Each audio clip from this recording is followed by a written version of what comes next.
बनाउन सकिन्छ तपाईँहरू गाइस। हाम्रो यो बाटोको हालत त्यस्तै छ गाइस।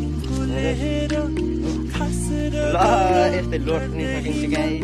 हामी चाहिँ खेतको राम्रो हरियाली वातावरण हेर्दै हिँडेछौँ गाइस।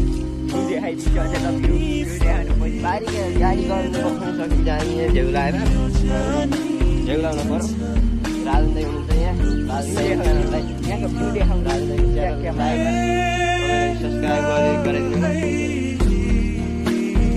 ल गाइस। तपाईँको दिन शुभ रहोस् गाइस। हामीलाई लाइक कमेन्ट सेयर सब्सक्राइब सबै गरिदिनु होला गाइस।